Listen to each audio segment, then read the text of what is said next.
Hello everyone. In today's video, we'll be working with another pool type in QuickApp, Derived Pools.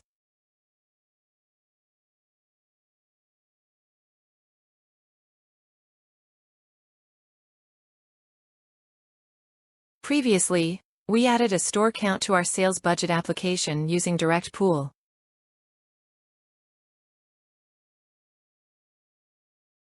Now, let's load our data and see what kind of information this store count provides us.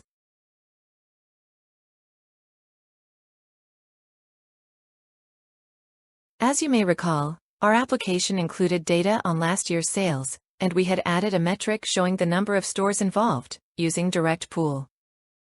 Derived Pool, on the other hand, is a type of pool in QuickApp that combines or processes existing pools using C and LINQ.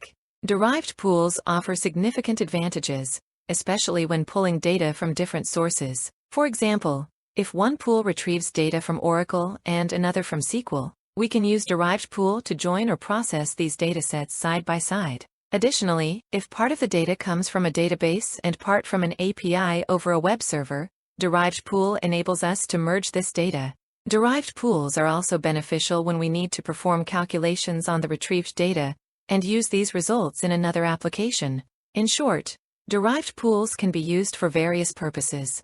In our example, just like we showed the number of stores involved in last year's sales, we'll calculate and display the average sales per store using Derived Pool. We'll do this by adding a new value and dividing the last year actual sales unit by the store count. However, in this example, we'll focus on using Derived Pool to complete these steps. Using the store count from Derived Pool and the last year sales from Dynamic Pool, we'll calculate the sales per store.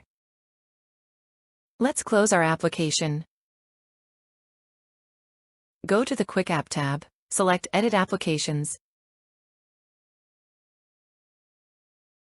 and load our sales budget application from the Pool tab. As you might recall, our application has a pool called Last Year Actual, which is linked to a global pool. This pool provides last year's sales data by fields such as brand, category, product group, sales channel, and sales season. We also had another pool, Store Count, configured as a direct command and created in the previous video. This pool retrieves the store count on a monthly basis at the product group level, indicating the number of stores involved in the sales. Now, we'll combine the outputs of the last year actual and store count pools using a Derived Pool.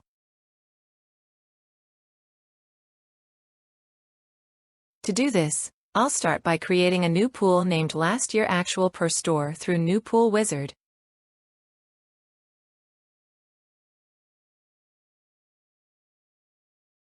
And set its source to Derived Pool. I don't need to define any connections for this pool, as it will take data from other pools. When I select Source Text and choose Edit Source, a script editor opens where we'll write our LINQ code in C#. I'll paste the code I prepared earlier and format it using format code to improve readability.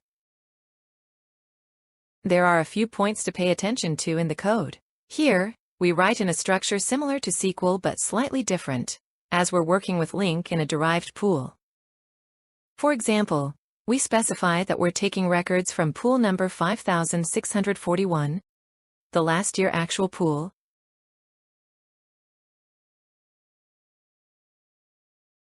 and joining them with records from pool 5737, store count, based on fields like sales channel, sales, brand, category, main group, product group, merch year, and merch month. As a result of this operation, we produce a new output. In this output, we define a metric named sales unit. Here, if the store count is null or 0, we set it to 0. Otherwise, we divide the sales unit value by the store count.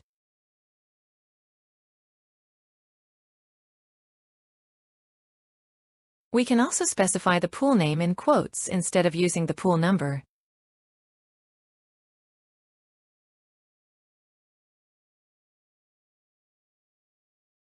Another important point is the Design Top 100 code, which only applies in the wizard. This code helps show the pool's data in the wizard view by displaying 100 records each from the Derived Pool, 5641 Pool, and Store Counts Pool.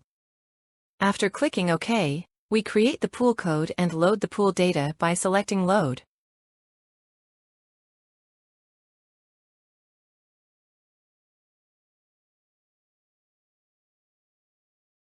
Using Auto Set Key field, I define the key fields. I don't need to use auto set filters for derived pools because the pools it includes are already filtered, so the data will come pre-filtered. Another notable feature is refresh time. For details on this, refer to QuickApp documentation.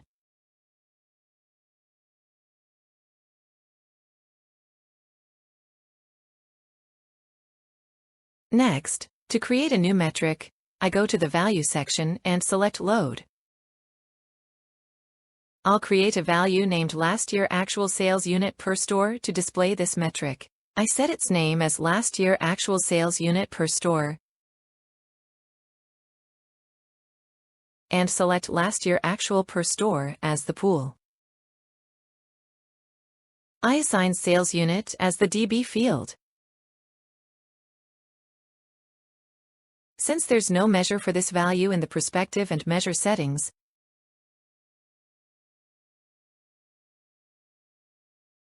I create a new measure named Sales Unit per Store.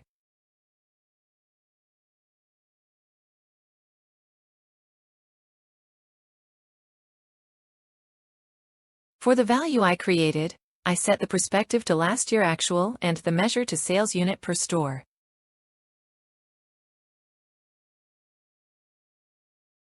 I define the type as float and the total function as sum.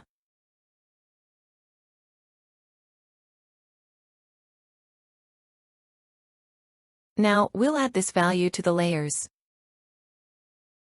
In the QuickApp tab, I open the Views workspace,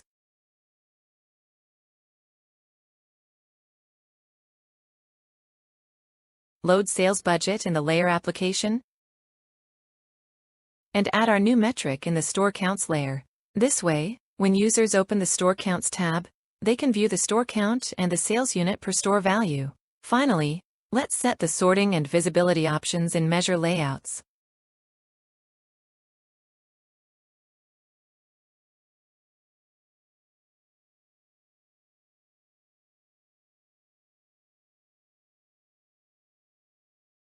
I define the order and set Visible and Visible on Subtotal to True.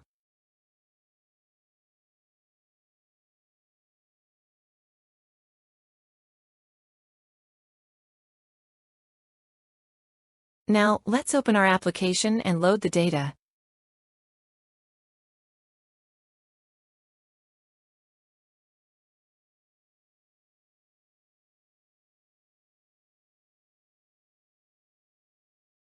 The default view doesn't show the Store Counts layer, so let's open that as well.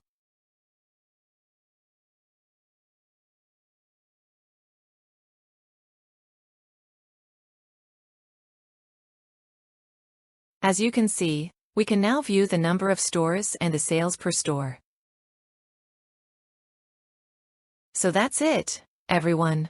Derived pools are a powerful feature in QuickApp, especially useful for combining data from various databases and environments. You can practice using derived pools in your own projects. See you in the next video. Take care.